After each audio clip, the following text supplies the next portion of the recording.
setelah Pilpres, Pak Anies itu sudah melakukan komunikasi dengan PDIP. Itu yang jelas. Artinya sudah disetujui oleh Bu Mega bahwa di hold dulu karena yang menjadi wakilnya banyak ada beberapa kasus hukum yang bisa saja nanti terjadi masalah di kemudian hari. Itu kronologinya yang saya dapat, sehingga terjadi pembatalan itu ada torpedo dari Istana Lama maupun Istana Baru. Begitu informasinya. Saya ada tamu istimewa ya, Iwan Tarigan. Ya, selamat siang Bang Refli. Jadi Bro Iwan sehat ya? Sehat. Jumpa lagi. Jadi Anda orang yang sangat bersemangat untuk mendukung Anies Baswedan. 3 tahun. Ya. Bro ya, saya ingin Anda menceritakan apa saja yang Anda ketahui selama 2-3 hari terakhir ini. Gak usah cerita yang lama, 2-3 hari terakhir ini. Karena Sobat Era sekalian pasti akan pengen tahu sebenarnya what really happened ya. Backstage-nya itu seperti apa? Silakan Anda urutkan. Oke, Bang RH. Jadi terima kasih. Bang RH ini teman saya di Timnas juga. Ya, jadi kita juga banyak yang saya tahu, beliau juga tahu juga, tetapi ya beda-beda sedikit informasi saja ya. Jadi kepada teman-teman sahabat RH dan juga saya lihat banyak yang relawan Anies juga, pendukung Anies di channel Bang RH ya. Jadi kita melihat kronologi pembatalannya itu. Tentunya teman-teman RH Channel ingin tahu bagaimana kronologinya. Ini yang saya dapatkan informasi. Ya, Pak. Ya? Jadi masalah valid. Sebentar, saya potong sedikit. Jangan Anda ngulangi apa yang ada di media, tapi apa pengalaman Anda? Ya, ini belum ada di media, makanya relawan harus tahu kan. Ya, jadi relawan harus tahu supaya ada kejelasan dan juga ada fitnah-fitnah juga dan juga jubir-jubir PDIP yang mengatakan polarisasi itu yang ingin saya lawan. Kalau tidak saya nggak mau melawan juga ya sudah biarin nggak jodoh. Tapi kita harus tahu setelah Pilpres Pak Anies itu sudah melakukan komunikasi dengan PDIP. Itu yang jelas. Artinya sudah disetujui oleh Bu Mega. Kalau nggak mungkin kan melakukan komunikasi. Apalagi itu sudah diutus dan PDIP pun sudah mengakui bahwa yang mereka utus itu adalah Said Abdullah dan Ahmad Basarah. Ya, itu yang jelas. Jadi komunikasi bukan 1-2 hari, sudah lama. Dan juga kita PKB pun sudah mengatakan mereka ingin memajukan Anies dengan wakilnya PDIP. Dan mereka sudah membuka komunikasi. Itu yang terjadi. Nah, kita langsung ke hari H. Ya. Sebelumnya itu sudah melakukan banyak pertemuan dengan Pak Anies. Ya, kita melihat juga keluar juga foto bagaimana. Sorry, hari H itu tanggal 26 ya? 25 apa 26? 25. 26 sehari sebelumnya 26. Bukan 25. Oke, Anda bilang tanggal 25. Oke. 25 ya. Silakan. Jadi sebelumnya itu pun kita lihat foto yang sudah beredar bagaimana Said Abdullah dan Ahmad Basarah itu bertemu dengan Pak Anies dan melakukan tanda tangan ya. Yang jelas itu bukan mengisi TTS Bang RH. Ya. Ya, bukan mengisi TTS. Berarti yang ada gambar itu ya? Iya, sudah gambar yang ada sambil dicari gambarnya. Ya, gitu. Nanti tunjukkan itu bahwa memang sudah ada komunikasi. Nah, hari H ya karena kita sudah 3 tahun bersama Pak Anies. Tondo-tondonya kalau kata si Kodari gitu, bahwa memang sudah diinfokan kepada Pak Anies bahwa akan ada deklarasi pada tanggal 25 bersama dengan 60 calon dari PDIP ya. Setelah keluar keputusan bahwa DPR membatalkan keputusan membatalkan tandingan itu. RUU Pilkada. Ya, yang tadinya saya baca kalau memang tidak keluar undang-undang MK ya membatalkan ambang batas 20%, PDI itu hanya bisa maju di 156 daerah. Tapi setelah dibatalkan itu PDI bisa memajukan 510. Jadi yang paling diuntungkan yang diajukan oleh Partai Buruh itu adalah PDIP. Tadinya mereka itu udah dikunci, udah di ujung gitu, udah dikucilkan gitu. Nah, dan mereka pun sudah mengatakan kepada media semua bahwa kalaupun tadi MK itu begitu MK sebelum memutuskan ini ambang batas itu, mereka tetap akan membawa Anies ke KPU tanggal 27. Kita harus ingat itu. Jadi kalaupun nanti ditinggalkan sendiri, mereka akan mengantar Anies. Itu kata mereka. Oke, ya. Nah, sorry, kita pastikan sebenarnya yang mau deklarasi itu tanggal 26 ya. ya, tanggal 26 waktu Anies ketemu Rano Karno duduk. Tanggal 26 itu ya? 26 ya? Ya. Oke. Kalau 26 lah, kita anggaplah tanggal 26 ya, nanti bisa dicek lagi. Nah, saat itu Pak Anies sudah sungkem ke Ibu karena memang informasinya akan dilakukan deklarasi. Jangan sungkem dong. Apa? Memang begitu. Minta izin ke ibunya. Oh, ibu kandungnya. Ya. Karena soalnya kalau bilang ibu-ibu itu bilang Megawati lagi. Ya, kali ini ibunya gitu ya. Ibunya Pak Anies sudah sungkem minta izin, minta doa. Nah, Bang Refli sama saya kan sama 3 tahun hampir 3 tahun mendukung Pak Anies, dan itu adalah tradisinya Pak Anies karena beliau kan sangat dekat dengan ibunya, sangat sayang kepada ibunya ya, dan sudah minta doa dan sudah pakai baju merah. Oke? Kronologinya begitu. Dan Pak Anies sudah sampai ke DPP PDIP di lantai 4 bersama Rano. Oke? Itu yang kita dapat informasi. Kemudian yang menariknya itu ada utusan menyampaikan bahwa terjadi di hold dulu. Utusan itu siapa? Ya, utusan dari PDIP. Ya, kemungkinan itu karena penghubungnya itu adalah Said Abdullah dan Ahmad Basarah. Ya, saya tidak diberitahu siapa yang menyampaikan kepada Pak Anies bahwa di hold dulu karena yang menjadi wakilnya ada beberapa kasus hukum. Ya, kasus hukum yang bisa saja nanti terjadi masalah di kemudian hari. Ya, kasus hukumnya itu adalah baik itu di Banten, ya Bang Banten, maupun kasus-kasus dengan Ratu Atut waktu itu. Dan saya coba konfirmasi, saya cek, memang benar 2020 itu memang beliau mengakui ada menerima uang sebesar 7,5 miliar dari Wawan untuk keperluan pemenangan pilkada. Ya, yang Wawan jelas itu suaminya Airin ya. Suaminya Airin, adiknya Ratu Atut. Ya. Ya, dan itulah kasusnya. Itu 2020. Nanti kita bisa cek, nanti Bang RH bisa tampilkan. Itu alasannya di hold. Nah, tetapi dari pihak kita yang mendengar itu merasa ini ada kebenaran, ada positive thinking kan, berarti mereka harus mencari pengganti. Oke, makin sore makin liar informasi bahwa Pramono Anung dengan Rano Karno, ya kan? Kita positive thinking saja, sembari memang melihat keadaan, begitulah yang terjadi.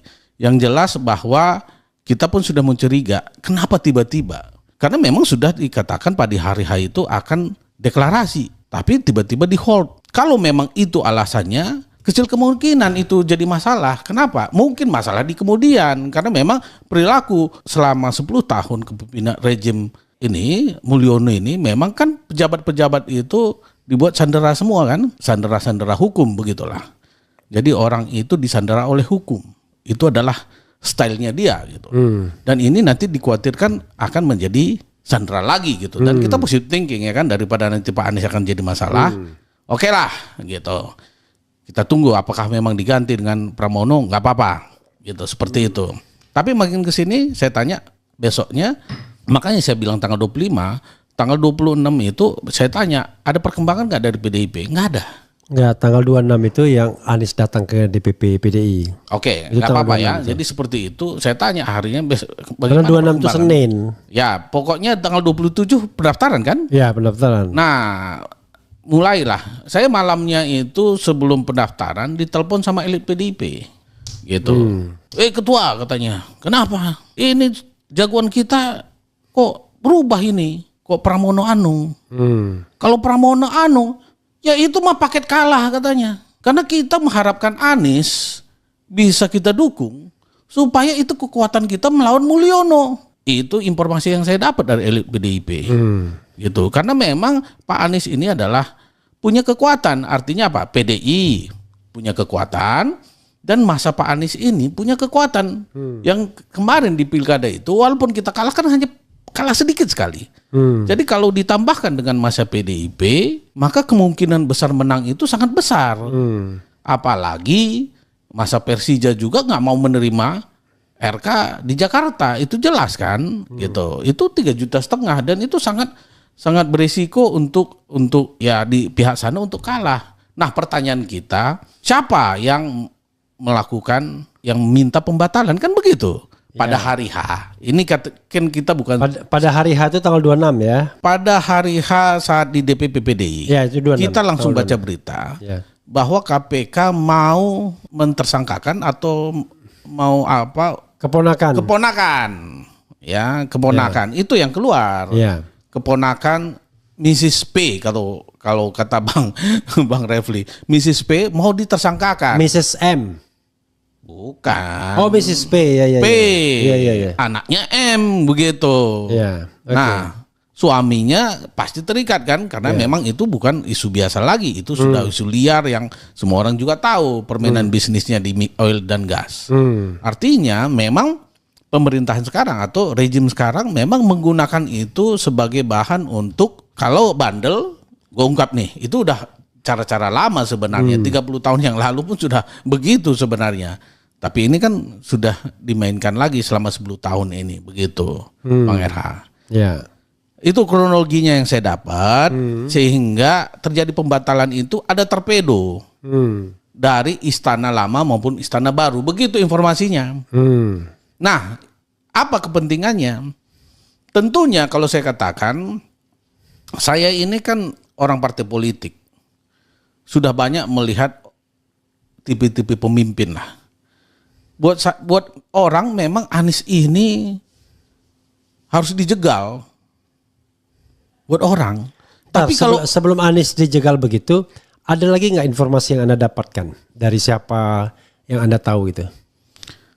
Kalau informasi pembatalan itu yang saya dapatkan itu alasannya, ya kenapa? Tentunya ada kepentingan. Biasanya kan begitu, ancam, ya nggak kasih gula atau gua ancam, ya kan mau dikasusin.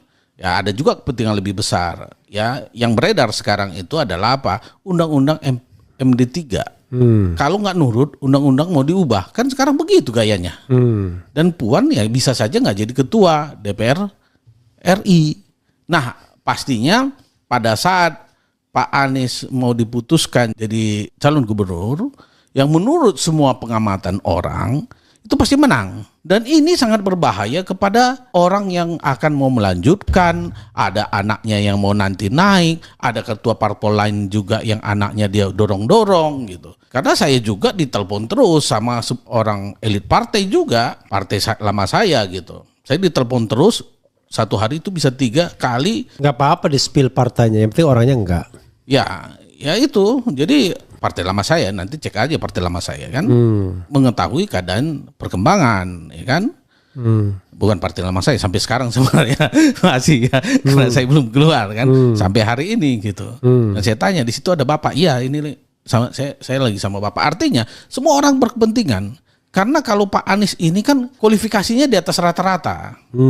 Ya pemimpin yang ada di Indonesia ini, yang mana pun. Ya saya kenal juga, kita kenal juga. Saya karena gini, Sobat Era harus dapat dagingnya juga, jangan abstrak semua. Jadi partai itu, partai mana bisa disebutkan? Ya Partai Demokrat. Partai Demokrat. Kenapa dia berkepentingan terhadap Anies? Karena ada AHY. Iya betul, itu kan jagoannya juga untuk ke depan. Ya, oke silakan gitu. Teruskan. Ya jadi itu dagingnya Bang RH ini, jago Bang RH ini. Ngungkit-ngungkit ya kan. Artinya semua orang begini, ini kan kita melihat, ya bukannya kita kan realistis kan. Ya. Anies ini kan sangat punya kapasitas, kapabilitas, ya kan. Ya. Dan juga dia punya apa namanya kalau Soekarno tadi itu karisma. Itu yang nggak dipunyain orang. Semua pemimpin di Indonesia itu hampir semua punya kapasitas, kapabilitas, tapi dia nggak punya ini karisma. Kalau kata Bang Andi Sunulingga, sor kita dibuatnya gitu. Jadi dibuat orang sor gitu. Jadi banyak pengikutnya dan dia motivator.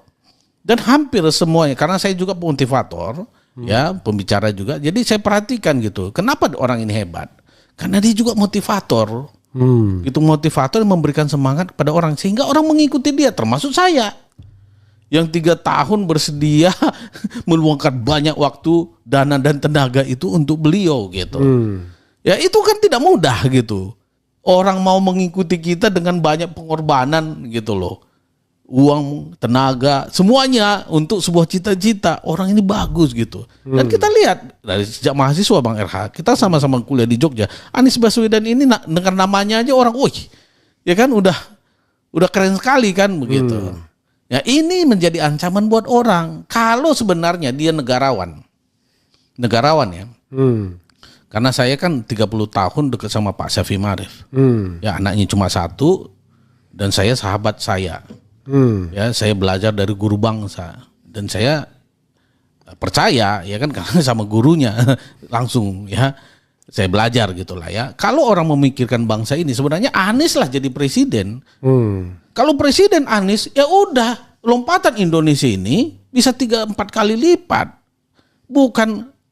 Bukan membuat pemimpin yang licik lah, pembohong lah, nggak punya kapasitas, sekolah juga nggak jelas. Ya itu bangsa ini sebenarnya kaya sekali Bang Refli. Tapi itu tadi orang-orang licik yang jadi pemimpin kita, orang-orang yang nggak mau Indonesia ini maju gitu. Padahal Indonesia ini wah kita kan sering muter-muter luar negeri gitu, kering lah apa Indonesia ini kayaknya setengah mati apa ya nggak ada di Indonesia. Tapi kenapa kita nggak maju? Karena orang-orang licik tadi yang ingin menguasai gitu, nggak mau memberikan kepada orang-orang yang punya kapasitas. Apalagi sekarang merit system nggak ada. Jangan mengecil suaranya. Ya kan? tetap konsisten. Apalagi sekarang nggak ada merit system gitu. Orang sekolah nggak jelas jadi calon wakil presiden. Ya nggak. Banyak sekarang orang elektabilitas 1%. Kalau nggak ada undang-undang kemarin itu, udah jadi itu. Ya kan? Seperti di Banten, itu lawannya Airin itu elektabilitasnya cuma 1%, gitu. Melawan Airin 50%, coba 50% nggak diberi dukungan. Sama dengan di Anies ini, udah rusak semua kan. Rakyat sekarang, Bang Refli, demokrasi ini udah dibegal. Sebenarnya sudah harus reformasi jilid kedua, udah rusak sistem kita. Soalnya bangsa ini hanya dikuasain oleh yang nggak kurang dari 10 ketua partai yang besar-besar itu. Jadi nggak ada demokrasi. Orang nggak perlu punya kapasitas apa-apa, bisa memimpin bangsa ini. Yang penting mereka setujui. Jadi bangsa ini, rakyat ini nggak ada lagi gunanya. 10 partai aja. Jadi diberikan nih, lu pilih sendiri gitu. Jadi kalau memang sebenarnya kalau kita mau bangsa ini besar, ya bangsa yang punya kapasitas pemimpinnya. Ya kan, punya pendukung. Ya memang dilihat kerjanya. Ya seperti Anies, kalau hari ini pilkada, kalau Anies masuk itu udah 40%. Ini menurut survei yang 40-50. Ini menurut survei yang kredibel gitu. Artinya dialah harusnya jadi pemimpin gitu. Tapi itu nggak diberikan. Malah yang diberikan RK yang 13%. Dan Pramono Anung yang nggak ada surveinya yang jelas, nggak dikenal orang. Bro, gitu. ini sebelum terlanjur untuk terus beropini, saya tahu bahwa Anda sebagai relawan yang die hard pasti kecewa kan? Cuma kira-kira ya menurut informasi, sekali lagi menurut informasi yang Anda dapatkan, kira-kira kenapa, kan begini, ketika Anies datang pada tanggal 26 duduk berdampingan sama Rano Karno, kan nggak mungkin ujuk-ujuk datang sendiri kan? Enggak lah, kalau nggak diundang orang ngapain ya pasti datang? Diundang. Cuman masalahnya, pertanyaan saya, dia diundang sepengetahuan Bu Mega nggak? Itu dulu jawab. Menurut sepanjang yang Anda tahu. Haruslah orang sudah datang ke DPP. Enggak. Itu kalau harus itu kan berarti Anda nggak tahu. Maksudnya nggak tahu. Nggak tahu ya? Nggak tahu. Oke. Tapi logika saja. Ya nggak apa-apa. Ya lah dong, logikanya saja coba. Enggak. Maksud saya, apakah diundang sepengetahuan Bu Mega? Anda nggak tahu ya? Nggak tahu. Nggak tahu. Nanti kita tanya ini itu gampang. Ya, malam ini juga kita bisa, tapi nantilah ya tanggal 29 biasanya kan begitu. Bukan penonton tuh nontonnya sekarang. Bukan, kan Bang Hera juga akan dekat sama Pak Anies dan itu memang diungkap setelah nanti gitu loh. Oke. Itu kan. Pertanyaan berikutnya yang juga saya pengen tahu ya, dan Sobat Era juga pengen tahu, siapa yang mengundang Anies datang ke DPP itu, yang menyampaikan undangan itu? Ya penghubung lah. Penghubung itu Said Abdullah dan ini ya dan Basarah. Ahmad Basarah. Ahmad Basarah, dan itu yang udah mungkin lebih sebulan itu yang melakukan komunikasi, dan itu jelas di banyak jejak digitalnya. Masinton juga memberitahu karena beliau kan yang pemenangan. Oke. Ya, Jadi sudah memberitahu bahwa mereka ditugaskan dua-duanya untuk melakukan komunikasi dengan Pak Anies. oke, jadi Anies nggak ngarang-ngarang sendiri datang begitu Ya ya. nggak bisa, malu lagi, nggak pakai logika kan? Makanya nggak, kita ini kan juga harus ke publik kan. Iya. Nah, sudah diundang, katanya kan mau deklarasi jam 11. Iya. Lalu pengumuman seni jam 1 untuk